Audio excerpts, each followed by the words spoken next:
প্রিয় মুসলিম এবং অমুসলিম ভাই ও বোনেরা, আসসালামু আলাইকুম ওয়া রাহমাতুল্লাহি ওয়া বারাকাতুহু। আমাদের সৃষ্টিকর্তা মহান আল্লাহ তাআলার দয়া, শান্তি ও রহমত আপনাদের সবার উপরে বর্ষিত হোক। আমাদের এই অনুষ্ঠানে স্বাগতম। Ramzan a date with doctor Zakir. আমি আপনাদের হোস্ট ইউসুফ চেম্বার্স। আর আজকে আমাদের অনুষ্ঠানে আলোচনার টপিক হচ্ছে রমজান, দোয়া বা প্রার্থনা করার মাস। ডক্টর জাকির, আসসালামু আলাইকুম রহমতুল্লাহি ওয়া বারাকাতুহু। ওয়ালাইকুম আসসালাম রহমতুল্লাহি ওয়া বারাকাতুহু। তো ডক্টর জাকির, গত পর্বে আমাদের আলোচনার টপিক ছিল অনুশোচনা বা তওবা করার মাস রমজান। আর এই টপিকটা আসলেই অনেক বড়, সেই জন্য আমরা দর্শকদের পাঠানো সবগুলো প্রশ্নের উত্তর দিতে পারিনি। আজকে আমরা ইন্টারভিউতে সময় কমিয়ে দিয়ে দর্শকদের পাঠানো প্রশ্নের উত্তর বেশি গুরুত্ব দেব ইনশাআল্লাহ। এটার টপিক হবে তওবা এবং দোয়া করার ব্যাপারে। এই দুইটার মধ্যে পার্থক্যটা সামান্য হলেও সেটাই আসলে অনেক বেশি। ডক্টর জাকির, আপনাকে আমি প্রথম প্রশ্নটা করছি যে এই পবিত্র রমজান মানুষগুলো কেন প্রায় সময় দোয়া বা প্রার্থনা করার মাস বলে থাকে? আলহামদুলিল্লাহ, ওয়াসসালাতু ওয়াসসালাম আলা রাসূলিল্লাহ ওয়া আলা আলিহি ওয়া সাহবিহি আজমাইন, আম্মা বাদ। আউযু বিল্লাহি মিনাশ শাইতানির রাজীম। বিসমিল্লাহির রহমানির রহিম। রব্বি ইশরাহ লি সাদরি ওয়া ইয়াসসির লি আমরি ওয়াহলুল উকদাতাম মিন লিসানি ইয়াফকাহু কাওলি। এই প্রশ্নের উত্তর দেওয়ার আগে আমি আপনাদের বলি, এই দোয়া বা প্রার্থনা শব্দটার অর্থ কি। দোয়া বা প্রার্থনা মানে আমাদের স্রষ্টা সর্বশক্তিমান আল্লাহ সুবহানাহু ওয়া তাআলাকে আহ্বান করা, ভক্তির সাথে আন্তরিকতা ও ধর্মীয় ভাবগাম্ভীর্যে এবং পুরোপুরি আত্মসমর্পণের মাধ্যমে। আমাদের নবী মুহাম্মদ সাল্লাল্লাহু আলাইহি ওয়াসাল্লাম বলেছেন, এই সহিহ হাদিসটার উল্লেখ আছে তিরমিজিতে, হাদিস নাম্বার 2616। আমাদের নবী মুহাম্মদ সাল্লাল্লাহু আলাইহি ওয়াসাল্লাম বলেছেন যে ভালো কাজের প্রবেশ পথ তিনটা। প্রথমটা হচ্ছে রোজা, যেটা দোজখের আগুনের সামনে ঢাল স্বরূপ। দ্বিতীয় পথ হচ্ছে সাদকা, মানে পরোপকার। পরোপকার পাপকে নিভিয়ে দেয় যেভাবে পানি নেভায় আগুনকে। তৃতীয় পথ হচ্ছে শেষ রাতের দিকে, রাতের শেষ ভাগে নামাজ আদায় করা। তাহলে আমরা বুঝতে পারছি যে দোয়ার সাথে সম্পর্ক আছে নামাজ এবং রোজার। আর আল্লাহ তাআলা পবিত্র কোরআনে বলেছেন, সূরা বাকারা অধ্যায় নম্বর 2 আয়াত 186, আল্লাহ বলেছেন, আমার বান্দারা যখন আমার সম্পর্কে তোমাকে প্রশ্ন করে তাদের বলো যে আমি তাদের খুব কাছেই আছি, আর আমি সব আহ্বানকারীর আহ্বানে সাড়া দেই। এবং তাদের বলো তারা যদি আমার আহ্বানে সাড়া দেয় স্বেচ্ছায় আর আমাকে বিশ্বাস করে, আমি তাদের সঠিক পথে নিয়ে আসব। তাহলে বুঝতেই পারছেন আল্লাহ সুবহানাহু ওয়া তাআলা সব সময়ই তার বান্দাদের খুব কাছাকাছি থাকেন। তিনি বলেছেন, যদি আমার বান্দা, আমার দাস, আল্লাহর বান্দা মানে আমাদের মানুষদের খুব কাছাকাছি আল্লাহ থাকেন। যদি তারা আমার ব্যাপারে জিজ্ঞেস করে তাদের বলো আমি তাদের খুব কাছেই আছি। এখানে আল্লাহ এবং বিশ্বাসীদের মধ্যে ঘনিষ্ঠতার কথা বলা হচ্ছে। আল্লাহ বলেছেন আমি তাদের আহ্বানে সাড়া দেব। এছাড়াও আল্লাহ কোরআনে বলেছেন, সূরা নিসা অধ্যায় নম্বর 4 আয়াত নম্বর 32, আল্লাহর কাছে তার অনুগ্রহ প্রার্থনা করো। আমাদের প্রিয় নবী মুহাম্মদ সাল্লাল্লাহু আলাইহি ওয়াসাল্লাম বলেছেন, এটা আছে সহিহ বুখারীতে খণ্ড নম্বর 8 হাদিস নম্বর 6502। আমাদের নবী বলেছেন যে আল্লাহ বলেছেন, প্রার্থনা করো তাহলে আমি তোমাদের দেব, আশ্রয়ের জন্য প্রার্থনা করো তোমাদের আশ্রয় দেব। আর রমজান মাসকে প্রার্থনা বা দোয়া করার মাস বলা হয়, এ ব্যাপারে আমাদের প্রিয় নবী বলেছেন, এই সহিহ হাদিসটার উল্লেখ করা হয়েছে বাইহাকিতে হাদিস নাম্বার 6393। আমাদের প্রিয় নবী বলেছেন যে আল্লাহ সুবহানাহু ওয়া তাআলা 3 ধরনের মানুষের প্রার্থনা কখনো ফিরিয়ে দেন না। প্রথম, একজন বাবা যে প্রার্থনা করে সন্তানের জন্য, ছেলে বা মেয়ের জন্য। দ্বিতীয়, একজন রোজাদার মানুষ, বিশেষ করে যখন ইফতার করে। আর তৃতীয়, একজন ভ্রমণকারী। আমাদের প্রিয় নবী মুহাম্মদ সাল্লাল্লাহু আলাইহি ওয়াসাল্লাম আরো বলেছেন, এই সহিহ হাদিসটার উল্লেখ আছে ইবনে মাজাহ হাদিস নাম্বার 1643। নবী বলেছেন যে আল্লাহ সুবহানাহু ওয়া তাআলা তার বান্দাদের দোজখ থেকে রক্ষা করেন। প্রতি ঘন্টায় যখন তারা ইফতার করে, এটা তিনি প্রতি রাতেই করেন। আমাদের প্রিয় নবী আরো বলেছেন, এই সহিহ হাদিসটার উল্লেখ আছে সহিহ তারগিবে, হাদিস নাম্বার 988। আল্লাহ সুবহানাহু ওয়া তাআলা রমজান মাসের প্রত্যেক দিন এবং রাতে মুসলিমদের দোজখের আগুন থেকে রক্ষা করেন, আর রমজান মাসের প্রত্যেক দিন এবং রাতে প্রত্যেক মুসলিমের আহ্বানে সাড়া দেন। এখন যেহেতু আল্লাহ সুবহানাহু ওয়া তাআলা তার রোজাদার বান্দাদের আহ্বানে সাড়া দিয়ে থাকেন আর তাদের সম্মান দিয়েছেন, এ কারণে রমজান মাসকে বলা হয় দোয়া বা প্রার্থনার মাস। খুব সুন্দর। তাহলে এই কারণে রমজানকে দোয়া বা প্রার্থনা করার মাস বলা হয়।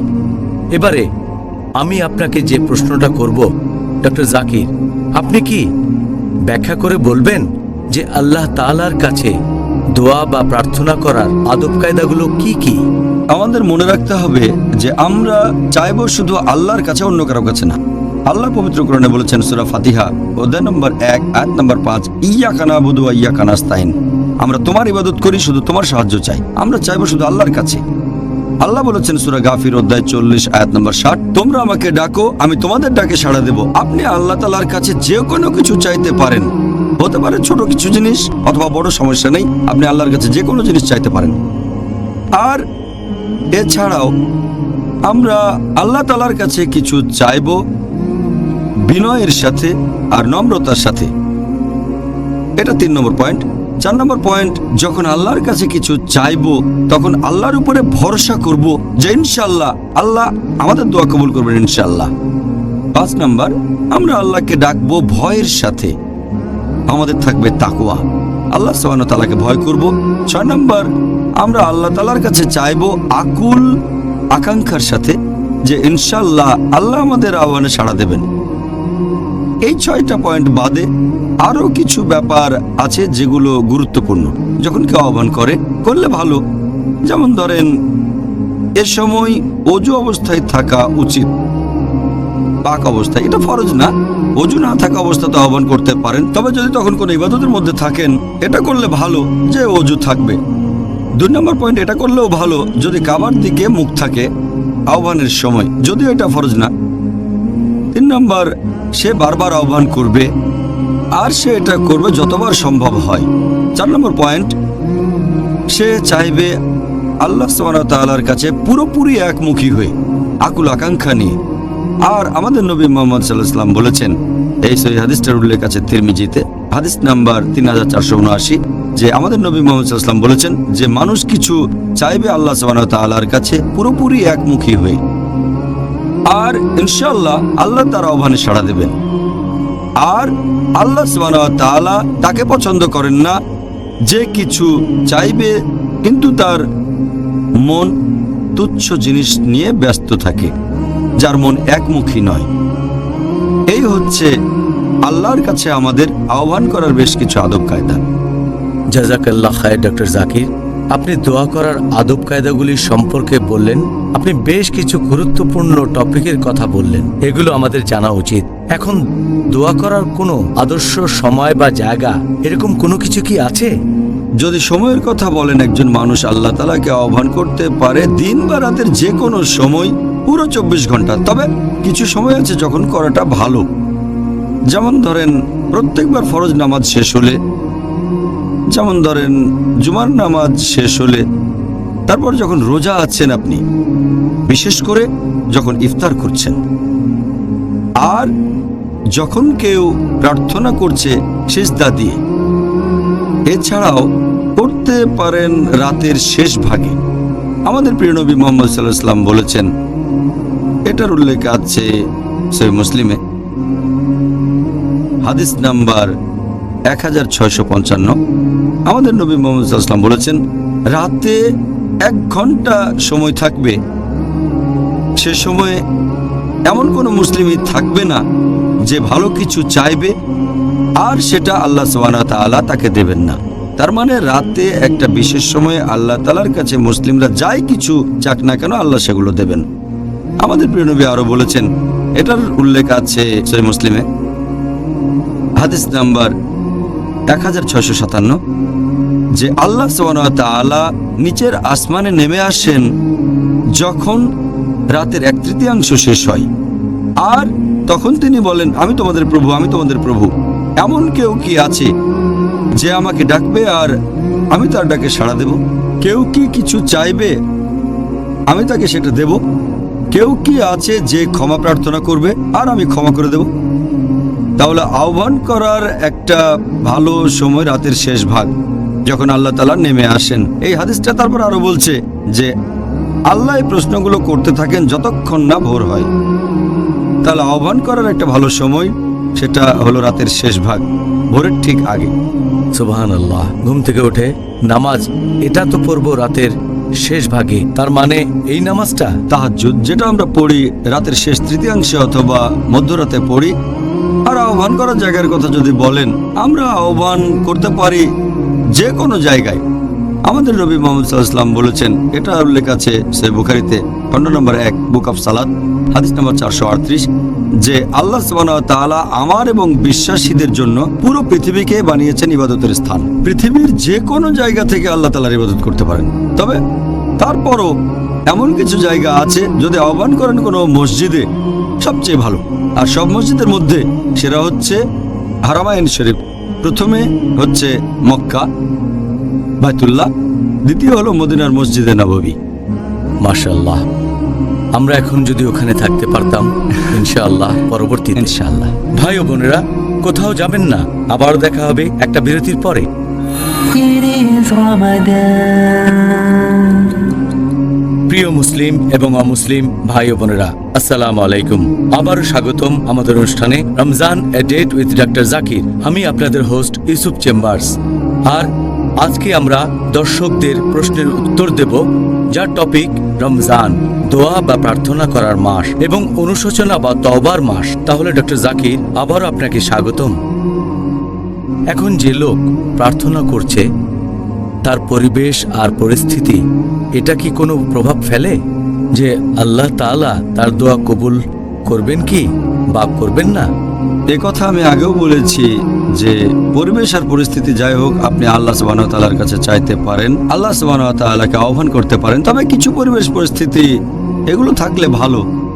যেমন ধরেন, যখন কেউ রোজা আছে, যখন কেউ ভ্রমণ করছে, অথবা ন্যায়বান শাসক যদি আহ্বান করে, বা ন্যায়নিষ্ঠ ইমাম, অথবা বাবা যদি তার সন্তানের জন্য দোয়া করে, অথবা যে হালাল উপায়ে রোজগার করে আর আহ্বান করে, অথবা যে লোক ইবাদতের সময় সিজদা করে থাকে।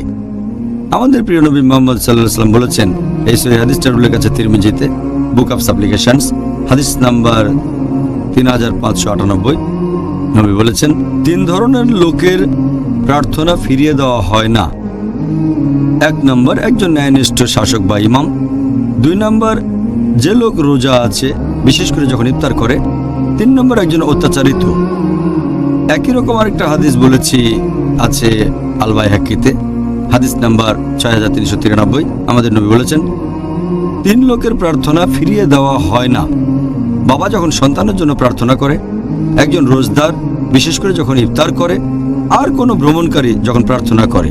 তাহলে নবী সাল্লাল্লাহু আলাইহি ওয়াসাল্লামের হাদিস অনুযায়ী এরকম পরিবেশ আর পরিস্থিতিতে যদি প্রার্থনা করেন, সেটাই সবচেয়ে ভালো। ধন্যবাদ ডক্টর জাকির। এবারে যে প্রশ্নটা করব সেটাও বেশ গুরুত্বপূর্ণ।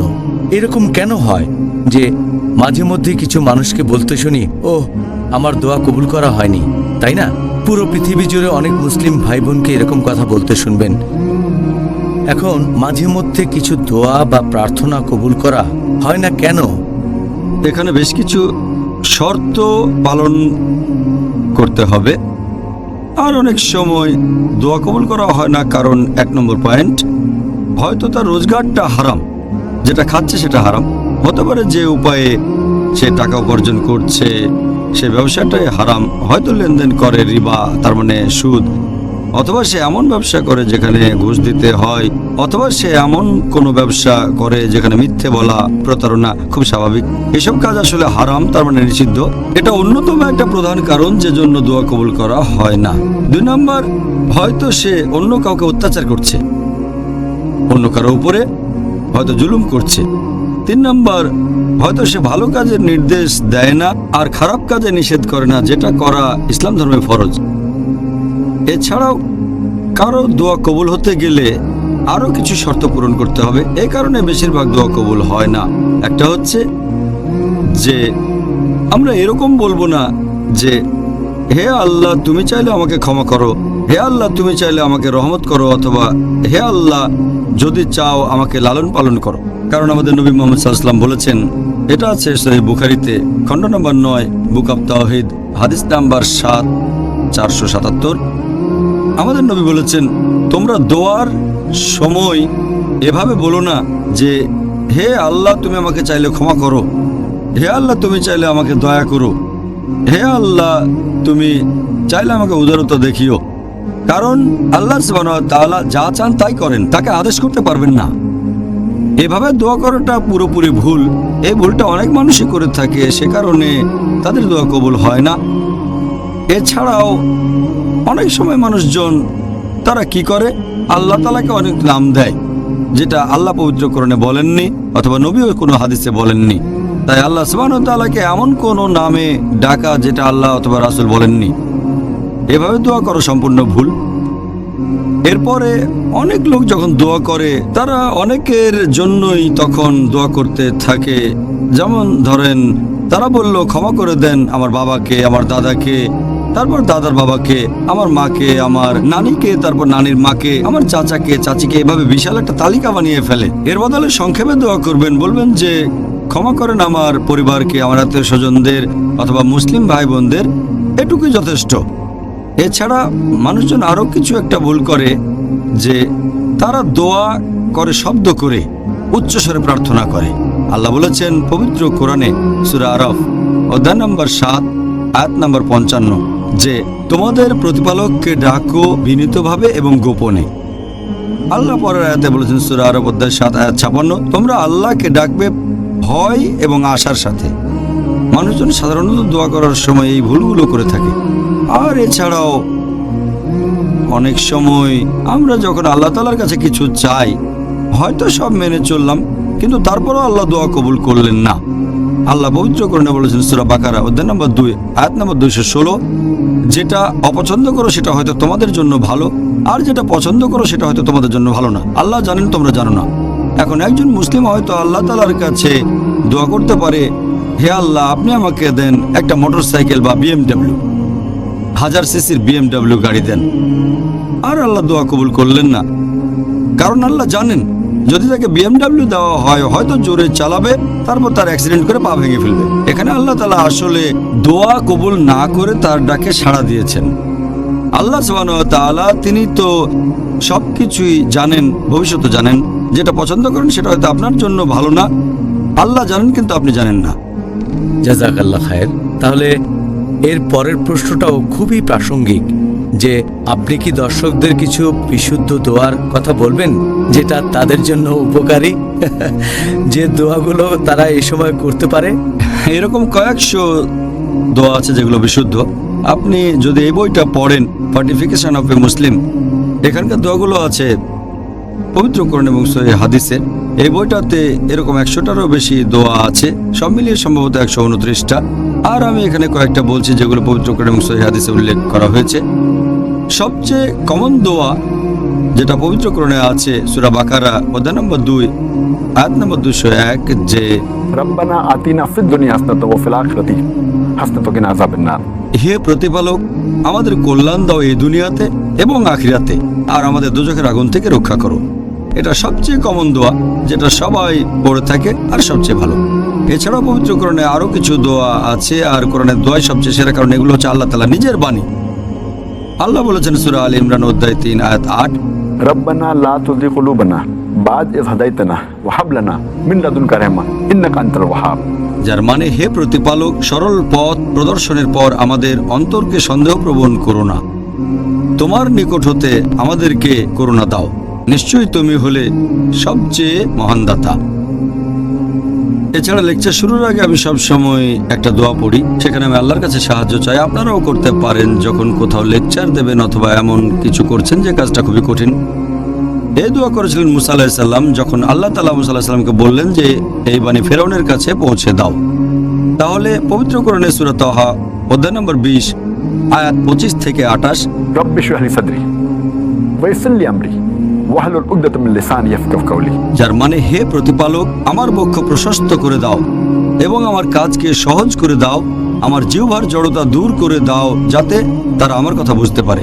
আমরা জানি যে মুসা আলাইহিস সালাম ছিলেন তোতলা, আর আপনারা অনেকে হয়তো জানেন যে আমিও ছোটবেলায় তোতলা ছিলাম, এখনো মাঝে মধ্যে তোতলায় আমি। সেজন্য আমি এই দোয়া পড়ি প্রত্যেক লেকচার শুরুর আগে। মুসা আলাইহিস সালাম আল্লাহর কাছে দোয়া করেছিলেন তার জিহ্বার জড়তা দূর করে দেওয়ার জন্য, যাতে ওনার কথা তারা বুঝতে পারে। অনেক সময় দেখা যায় বক্তা এবং শ্রোতার মধ্যে একটা প্রতিবন্ধকতা তৈরি হয়েছে, তাই আমরা আল্লাহর কাছে দোয়া করব এই বাধা যেন দূর হয়ে যায়। তাই প্রত্যেক লেকচারের আগে আমি দোয়া করি যে দর্শক এবং আমার মাঝখানে কোনো বাধা থাকলে যেন দূর হয়ে যায়। এই হচ্ছে কোরআনের কয়েকটা দোয়া। এছাড়াও সহিহ হাদিসেও বেশ কিছু দোয়ার উল্লেখ আছে। একটা সহিহ হাদিস আছে তিরমিজিতে, এছাড়াও আছে সহিহ ইবনে হিব্বানে। আমাদের নবী বলেছেন, যদি কেউ বলে সুবহানাল্লাহি ওয়া বিহামদিহি, যার মানে সকল গৌরব এবং সমস্ত প্রশংসা আল্লাহর, তখন আল্লাহ বেহেশতে সেই লোকের জন্য একটা খেজুর গাছ রোপণ করবেন। আরেকটা হাদিস উল্লেখ করা হয়েছে সহিহ মুসলিমে, বুক অফ জিকির, হাদিস নাম্বার 6509। আমাদের প্রিয় নবী মুহাম্মদ সাল্লাল্লাহু আলাইহি ওয়াসাল্লাম বলেছেন যে কেউ যদি বলে সুবহানাল্লাহি ওয়া বিহামদিহি, সকল গৌরব এবং প্রশংসা আল্লাহর, এটা যদি 100 বার বলে, তাহলে রোজ কিয়ামতের দিনে এর চেয়ে ভালো আর কিছুই থাকবে না। এটাই সবচেয়ে ভালো। যদি না কেউ একই রকম দোয়া অথবা এর চেয়ে ভালো কোনো দোয়া করে। এরকম আরেকটা হাদিস আছে সহিহ বুখারীতে, খণ্ড নম্বর 8, হাদিস নাম্বার 6405। আমাদের প্রিয় নবী মুহাম্মদ সাল্লাল্লাহু আলাইহি ওয়াসাল্লাম বলেছেন, যদি কেউ এটা বলে সুবহানাল্লাহি ওয়া বিহামদিহি, সকল গৌরব এবং প্রশংসা আল্লাহর, এভাবে 100 বার বলেন, তার পাপ ক্ষমা করা হবে, এমনকি যদি তার পাপ সমুদ্রের ফেনার সমানও হয়। এছাড়াও আরো হাদিস আছে, আরেকটা হাদিস আছে সহিহ মুসলিমে, হাদিস নাম্বার 749। যখন তোমরা মুয়াজ্জিনের আযান শুনবে, তারপর নামাজের সময় যখন বলবে যে আমি সাক্ষ্য দিচ্ছি অন্য কোনো উপাস্য নেই আল্লাহ সুবহানাহু ওয়া তাআলা ব্যতীত, তার কোনো শরীক নেই, আর নবী মুহাম্মদ সাল্লাল্লাহু আলাইহি ওয়াসাল্লাম আল্লাহ সুবহানাহু ওয়া তাআলার বান্দা এবং রাসূল। আমি আমার প্রভুকে নিয়ে সন্তুষ্ট, মানে আল্লাহ সুবহানাহু ওয়া তাআলা, আমি আমার নবীকে নিয়ে সন্তুষ্ট মুহাম্মদ সাল্লাল্লাহু আলাইহি ওয়াসাল্লাম এবং আমার দ্বীন ইসলাম নিয়ে। যদি কেউ এই কথাগুলো বলে, তার পাপ ক্ষমা করা হবে। এছাড়া আরো হাদিস আছে, যেমন ধরেন 5 ওয়াক্ত ফরজ নামাজের পরে আমরা বলি সুবহানাল্লাহ অথবা আলহামদুলিল্লাহ বা আল্লাহু আকবার, যদি 100 বার বলেন তাহলে পাপ ক্ষমা করা হবে। আরেকটা হাদিস আছে, সাধারণত ফরজ নামাজ শেষ হওয়ার পরে আমরা বলি اللهم أنت السلام ومنك السلام تبارك ذو الجلال والإكرام। আর ভ্রমণের সময় যদি থাকেন কোনো যানবাহনে, যেমন প্লেনে অথবা গাড়িতে ইত্যাদি, আর আমাদের নবী যে দোয়াটা পড়তেন যে سبحان الذي سخر لنا هذا وما كنا له مقرنين وإنا إلى ربنا منقلبون। তাহলে এই হলো কয়েকটা দোয়া যেগুলো পবিত্র কোরআন এবং সহিহ হাদিসে উল্লেখ করা হয়েছে।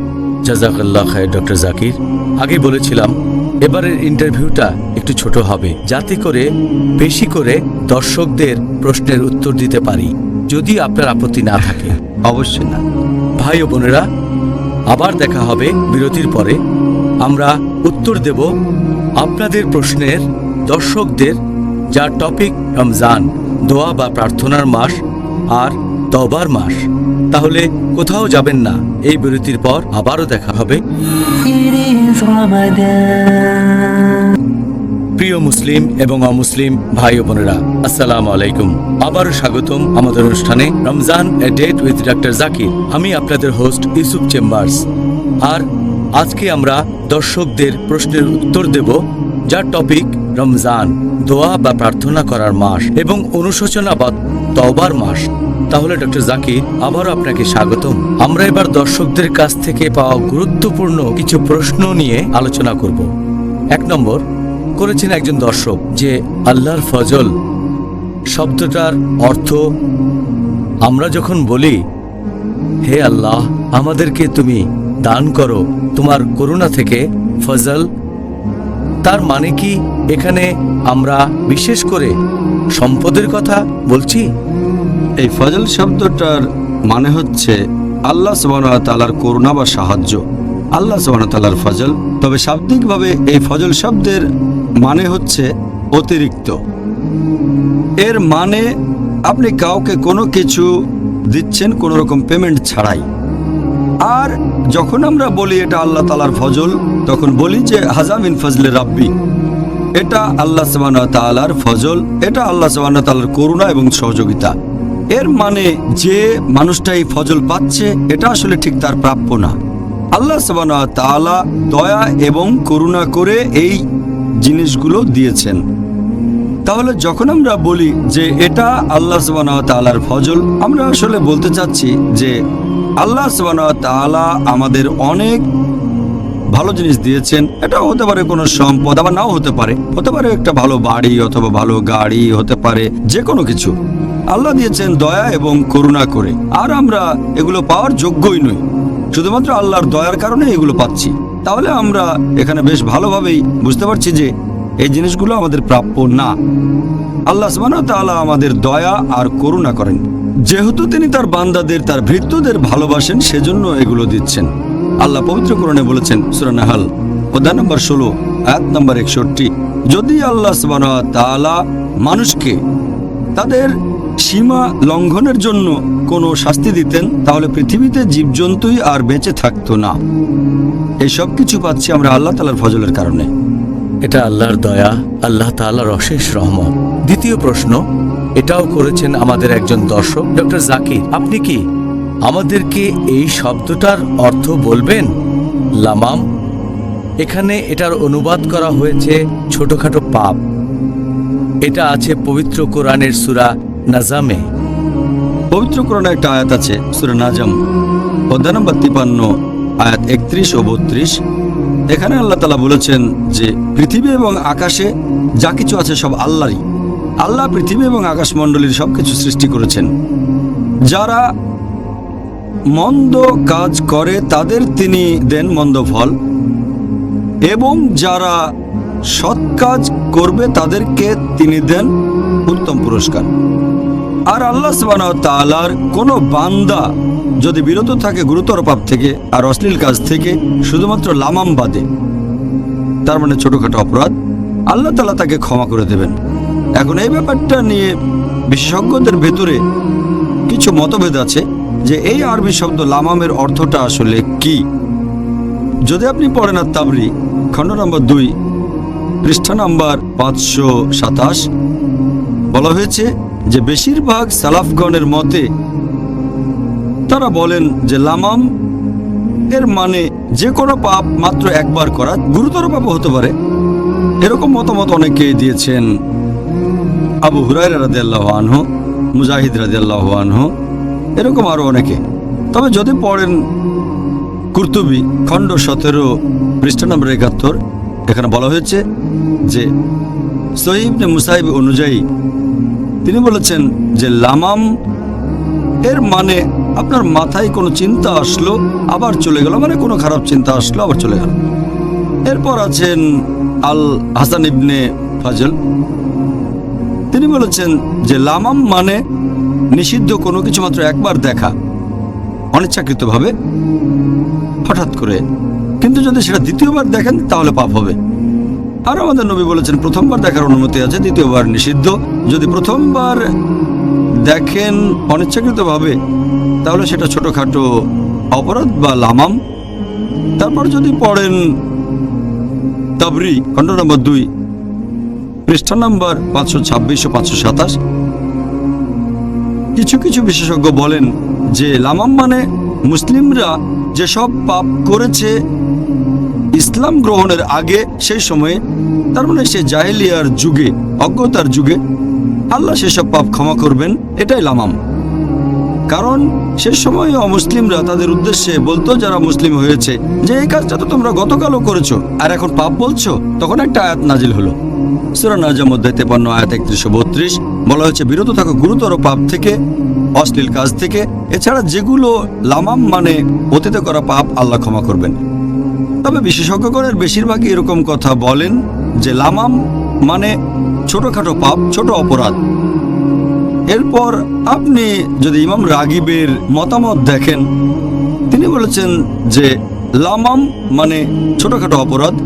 একটা হাদিস আছে সহিহ বুখারীতে, খণ্ড নম্বর 8 হাদিস নম্বর 6243। ইবনে আব্বাস রাদিয়াল্লাহু আনহু তিনি বলেছেন যে লামাম শব্দের একটা অর্থ তিনি শুনেছিলেন শুধুমাত্র আবু হুরায়রা রাদিয়াল্লাহু আনহুর কাছে। তিনি বলেছিলেন যে আল্লাহর রাসূল বলেছিলেন যে প্রত্যেক আদম সন্তান ব্যভিচারের পাপের ভাগী, তারা অবশ্যই এটা করবে। চোখের ব্যভিচার মানে খারাপ চিন্তা নিয়ে তাকানো, এটা নিষিদ্ধ। জিহ্বার ব্যভিচার কথার মাধ্যমে। তারপর মানুষের মনে যে আকাঙ্ক্ষা আছে, বিভিন্ন ইচ্ছা, এরপর তার গোপনাঙ্গ সাড়া দেবে বা অসম্মতি জানাবে। তাহলে লামাম শব্দের অর্থ নিয়ে বিশেষজ্ঞগণের ভেতরে মতভেদ দেখা গেছে। এছাড়া আপনি যদি পড়েন ইমাম নাওভীর মতে, তিনি বলেছেন যে লামাম মানে মানুষের যে কাজটা করতে ইচ্ছা হয় কিন্তু করে না, বা করার কথা চিন্তা করে কিন্তু শেষ পর্যন্ত করে না, সে কাজটা করতে চাই কিন্তু করে না, এগুলো ছোটখাটো পাপ। এছাড়াও কিছু বিশেষজ্ঞ বলেন এগুলো নির্দিষ্ট কিছু ছোট পাপ, কিন্তু কুরতুবীর কথা অনুযায়ী খণ্ড নম্বর 17 পৃষ্ঠা নম্বর 70 যে লামাম মানে ছোটখাটো পাপ, ছোট অপরাধ। ইনশাআল্লাহ আল্লাহ এগুলো ক্ষমা করবেন। তারা এখানে কোরআনের রেফারেন্স দিচ্ছেন সূরা নিসা অধ্যায় 4 আয়াত 31 যে তোমরা যদি গুরুতর পাপ থেকে বিরত থাকো আল্লাহ তোমাদের লঘু পাপ মোচন করবেন। আপনি বেশ বিস্তারিতভাবেই প্রশ্নটার উত্তর দিলেন ডক্টর জাকির, জাযাকাল্লাহ খায়ের। আমি আশা করছি মুসলিম ভাই বোনেরা এই ব্যাপারটা ভালোভাবে বুঝতে পেরেছেন আর তারা তাদের নিজেদের জীবনে এটা প্রয়োগ করতে পারবেন ইনশাআল্লাহ। এবারে আমরা অন্য আরেকটা বিষয় নিয়ে প্রশ্ন করি, সেটা হলো তওবা করার মাস। এই প্রসঙ্গে দর্শকদের সব প্রশ্ন নিয়ে আলোচনা করতে পারিনি। এক নম্বর প্রশ্ন যে আল্লাহর কাছে দোয়া করার সময় তার সাথে দরাদরি করার অনুমতি কি আছে? প্রশ্নটার ব্যাপারে আমাদের আরো বলা হয়েছে, যেমন ধরেন আল্লাহর কাছে কিছু চাইলাম অথবা ক্ষমা চাইলাম, তার বদলে আমার থেকে কিছু একটা নিয়ে যাও, যেমন হতে পারে আমার স্বাস্থ্য। আল্লাহর কাছে দোয়া করার সময় মনে রাখতে হবে যে আল্লাহ সুবহানাহু ওয়া তাআলার দয়া, এটার কোনো সীমা নেই। তার দয়া, তার করুণা, এগুলোকে আমরা সীমাবদ্ধ করতে পারি না, আমরা দরাদরি করতে পারি না। আমরা আল্লাহ সুবহানাহু ওয়া তাআলাকে এভাবে বলতে পারি না যে তাড়াতাড়ি শাস্তি দাও, অথবা বললেন এই জিনিসটা নিয়ে ওই জিনিসটা দাও, দরাদরির মতো। আমাদের বুঝতে হবে যে আল্লাহ সুবহানাহু ওয়া তাআলা পরম দয়ালু, পরম করুণাময়। আল্লাহ পবিত্র কোরআনে বলেছেন সূরা গাফির অধ্যায় নম্বর 40 আয়াত নম্বর 60, তোমরা আমাকে ডাকো আমি তোমাদের ডাকে সাড়া দেব।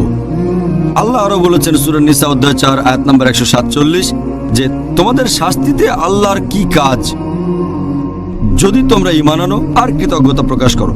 তার মানে দরাদরি করে কোনো লাভ নেই আল্লাহ সুবহানাহু ওয়া তাআলার সাথে। যেটা চান সেটার জন্য দোয়া করেন, লেনদেন করতে পারবেন না, কারণ তিনি পরম দয়ালু। এটা করলে ক্ষতি হবে আমাদেরই যদি এটা করি। আমার একটা হাদিস মনে পড়ে গেল সহিহ মুসলিমের খণ্ড নম্বর 4 বুক অব জিকির হাদিস নাম্বার 6501। একবার মুহাম্মদ সাল্লাল্লাহু আলাইহি সাল্লাম একজন মুসলিমের কাছে গেলেন যে অসুস্থ, তাকে দেখতে গেলেন। সেই লোক তখন খুবই দুর্বল, হাদিস বলছে মুরগির বাচ্চার মতো দুর্বল। নবী মুহাম্মদ সাল্লাল্লাহু আলাইহি সাল্লাম তাকে বললেন যে তুমি কি আল্লাহ সুবহানাহু ওয়া তাআলার কাছে কোনো কিছু চেয়েছিলে? লোকটা বলল, হ্যাঁ, আমি আল্লাহ তাআলার কাছে দোয়া করেছি যে আমাকে তাড়াতাড়ি করে শাস্তি দাও, যে শাস্তিটা পেতাম আখিরাতে সেটা এই দুনিয়াতে দিয়ে দাও। তখন আল্লাহর রাসূল বললেন যে আল্লাহ তাআলার দেয়ার শাস্তি সহ্য করার ক্ষমতা তোমার নেই, তোমার আসলে বলা উচিত ছিল রব্বানা আতিনা ফিদ দুনিয়া হাসনাতাও ওয়া ফিল আখিরাতি হাসনাতাও ওয়া কিনা আযাবান নার। এই দোয়াটা আগেও বলেছি যে হে প্রতিপালক আমাদের কল্যাণ দাও এই দুনিয়াতে আর আখিরাতে, আর আমাদের দোজখের আগুন থেকে রক্ষা করো। সূরা বাকারা অধ্যায় নম্বর 2 আয়াত নম্বর 201। তারপর নবী সাল্লাল্লাহু আলাইহি সাল্লাম তার জন্য দোয়া করলেন, এরপরে সেই লোক সুস্থ হয়ে উঠল।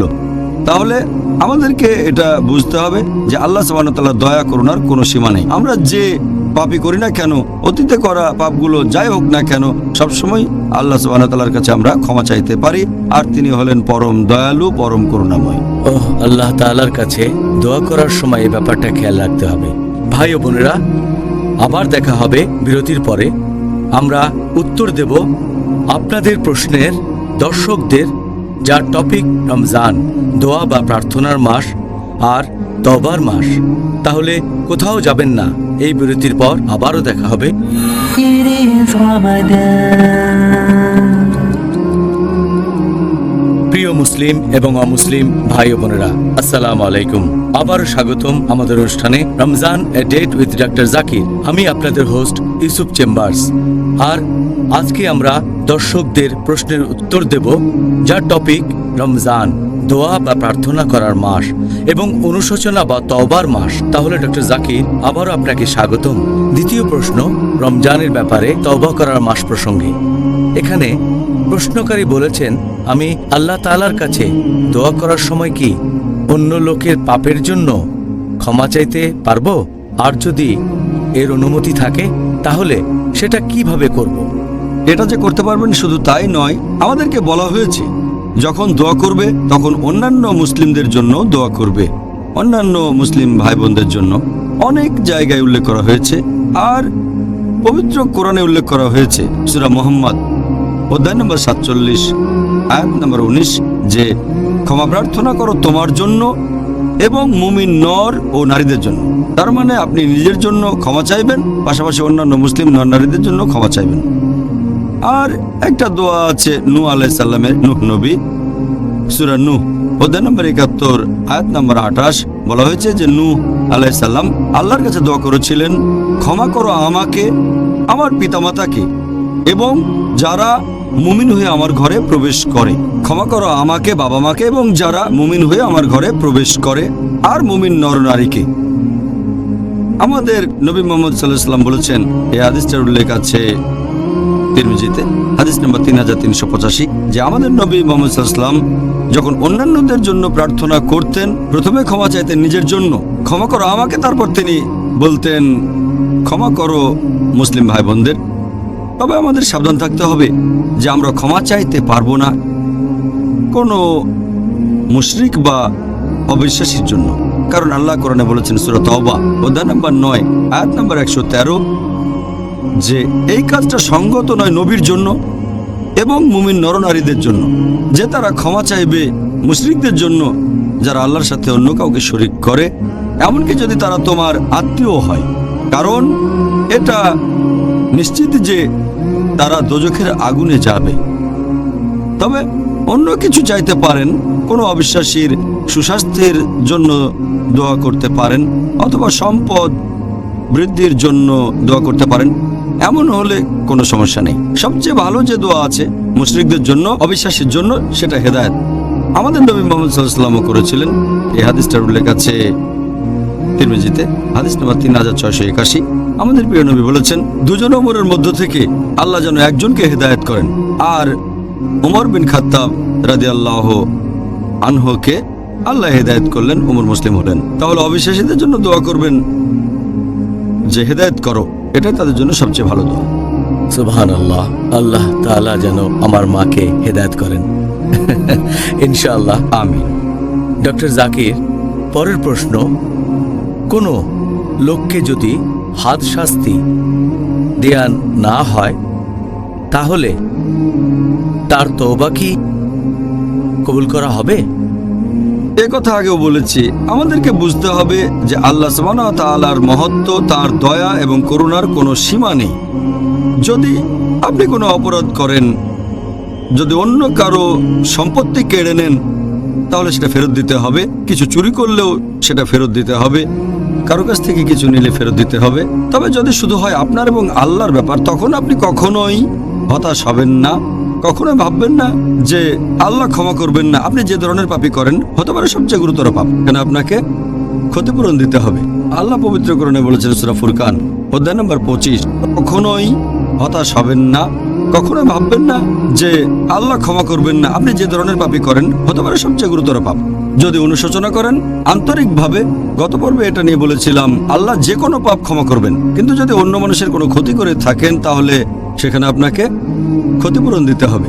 আল্লাহ পবিত্র কোরআনে বলেছেন সূরা ফুরকান অধ্যায় নম্বর 25 আয়াত নম্বর 68, এবং যারা আল্লাহ তাআলার সাথে অন্য কাউকে শরীক করে না, অথবা যথার্থ কারণ ছাড়া যারা কোনো মানুষকে হত্যা করে না, মেরে ফেলে না, অথবা যারা ব্যভিচার করে না, এবং যে এইগুলো করবে সে শাস্তি ভোগ করবে।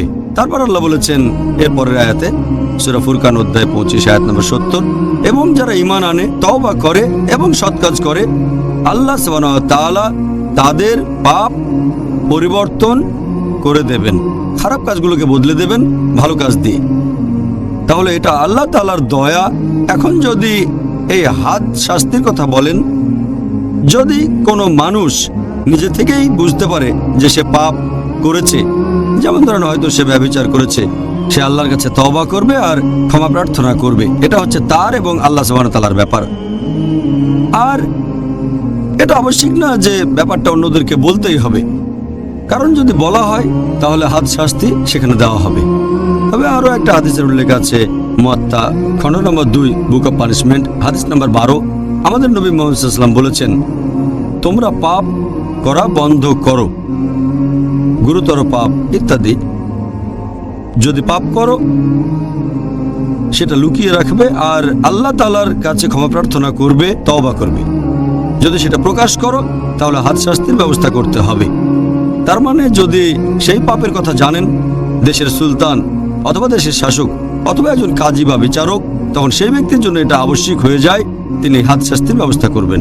পাথর ছুঁড়ে মৃত্যুদণ্ড যদি ব্যভিচার করে, অথবা এমন কোনো পাপ যেখানে শাস্তি হচ্ছে মৃত্যুদণ্ড। তবে যদি অজানা থাকে আর যে পাপটা করেছে অন্য কারো ক্ষতি করে থাকলে ক্ষতিপূরণ করে দেবে সেটা। তবে যদি সেটা হয় শুধুমাত্র তার এবং আল্লাহর ব্যাপার, তাহলে সে ক্ষমা প্রার্থনা করবে, আল্লাহর কাছে তওবা করবে, পাপটা লুকিয়ে রাখবে। এটা আবশ্যিক না যে কোনো লোক তওবা করলেই তাকে হাদ শাস্তি দিতে হবে। তবে আমাদের সামনে উদাহরণ আছে, মাইজ ইবনে মালিক, তিনি তওবা করেছেন আর স্বেচ্ছায় আল্লাহর খাতিরে মৃত্যুদণ্ড মেনে নিয়েছেন, আল্লাহ ক্ষমা করেছেন। আর নবী বলেছেন এই ক্ষমা মদিনার লোকজনের মাঝে ভাগ করে দিলে তারা সবাই ক্ষমা পেয়ে যেত। তবে সাধারণভাবে এটা আবশ্যিক না যে তওবা করার জন্য কাউকে। ইনশাআল্লাহ, জাযাকাল্লাহ খায়ের। তাহলে দর্শকদের কাছ থেকে এবার পরের প্রশ্ন হচ্ছে, আমি জানতে চাচ্ছি যে অনুশোচনা বা তওবা করার আগে আমাদের জন্য ওযু করা এটা কি বাধ্যতামূলক? আর দ্বিতীয়ত, তওবা করার আগে গোসল করা কি আবশ্যিক যদি কেউ অপবিত্র থাকে? পবিত্র কোরআনের আয়াতের কথা যদি বলতে হয়, আমি কোরআনের এমন কোনো আয়াত জানি না অথবা আমাদের নবীর কোনো সহিহ হাদিস যেটা বলছে যে ওযু করা বা গোসল করা এটা তওবা করার আগে হচ্ছে বাধ্যতামূলক। যদি তওবা করতে চান আল্লাহ তাআলার কাছে তওবা করেন, ওযু করা আবশ্যিক না, এমনকি গোসলও আবশ্যিক না। তওবা করতে পারেন একেবারে সরাসরি, শুধুমাত্র যদি সে হয় অবিশ্বাসী, একজন মুশরিক বা কাফের, সে ইসলাম গ্রহণ করলে তখন তাকে গোসল করতে হবে। এটা মুহাম্মদ সাল্লাল্লাহু আলাইহি ওয়াসাল্লামের একটা হাদিস। নবী বলেছেন কায়েস বিন আসিম রাদিয়াল্লাহু আনহুকে, যখন তিনি ইসলাম গ্রহণ করলেন, যে গোসল করো, তার মানে পবিত্র হতে হবে। এটা বাদে তওবা করার সময় ওযু করা আবশ্যিক না, গোসল করাটাও আবশ্যিক না। এই সংক্ষিপ্ত উত্তরের জন্য ধন্যবাদ ডক্টর জাকির। এবারে আজকের শেষ প্রশ্ন, শয়তান। এই প্রশ্নটা শয়তান প্রসঙ্গে। শয়তান মাত্র একবার আল্লাহকে অমান্য করেছে, এজন্য সে অভিশপ্ত। মানুষ আল্লাহকে অমান্য করার পরও আল্লাহ মানুষকে ক্ষমা করেন, তিনি ক্ষমা করেন যদি মানুষ তওবা করে। আজকে ইবলিস শয়তান তওবা করলে আল্লাহ কি তাকে ক্ষমা করবেন? যদি পবিত্র কোরআন পড়েন, আদম আলাইহিস সালাম এবং ইবলিসের গল্প কোরআনের বেশ কয়েক জায়গায় বলা হয়েছে। সূরা বাকারা অধ্যায় 2, সূরা আরব অধ্যায় 7, সূরা হিজর অধ্যায় 15, সূরা কাফ অধ্যায় 18, অনেক জায়গায়। যদি আপনারা সেই গল্পটা পড়েন, সেখানে আদম আলাইহিস সালাম যখন তিনি তার ভুল বুঝতে পারলেন, আল্লাহর কাছে তওবা করলেন, আল্লাহ তখনই তাকে ক্ষমা করে দিলেন। এছাড়া হাওয়া আলাইহিস সালামকে আল্লাহ ক্ষমা করলেন। তবে যদি আপনি ইবলিসের গল্পটা দেখেন ভালো করে, এটা আছে কোরআনে সূরা আরব অধ্যায় 7 আয়াত 14। ইবলিস যখন আল্লাহকে অমান্য করলো, আল্লাহ বললেন যে আমি ফেরেশতাদের বললাম তোমরা আদমকে সিজদা করো, সবাই সিজদা করলো ইল্লা ইবলিস, ইবলিস বাদে। এটা আছে সূরা বাকারা অধ্যায় 2, সূরা আরব অধ্যায় 7।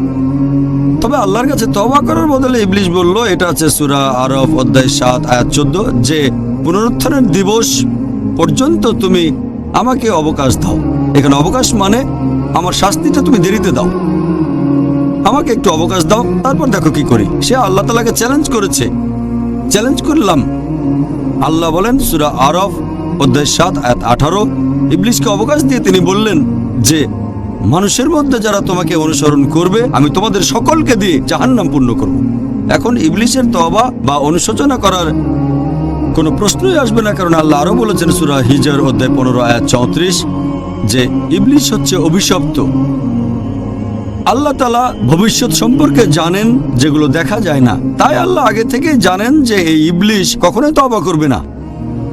আল্লাহ পবিত্র কোরআনে বলেছেন, সূরা বাকারা অধ্যায় 2 আয়াত 7 ও 8, আল্লাহ বলেছেন, ختم الله قلوبهم আল্লাহ তাদের হৃদয় মোহর করে দিয়েছেন যারা হচ্ছে কাফির, এবং তারা কখনোই সরল পথে আসবে না।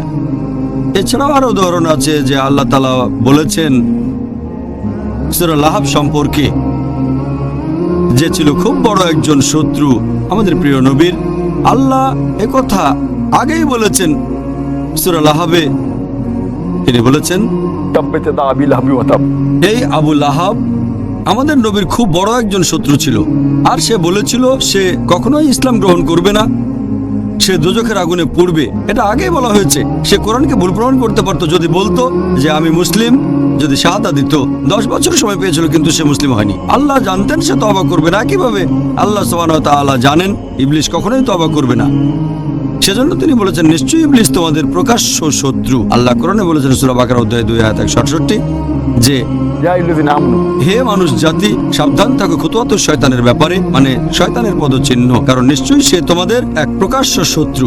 তাহলে কোরআনের এই আয়াতগুলো থেকে আমরা বুঝতে পারছি যে ইবলিশ কখনো তওবা করবে না। আল্লাহ এটা জানেন, আর সেজন্যই বলেছেন যে ইবলিশ হচ্ছে মানুষ জাতির প্রকাশ্য শত্রু, আর সে অভিশপ্ত। তাই ইবলিশ কখনোই তওবা করবে না, ক্ষমা প্রার্থনাও করবে না।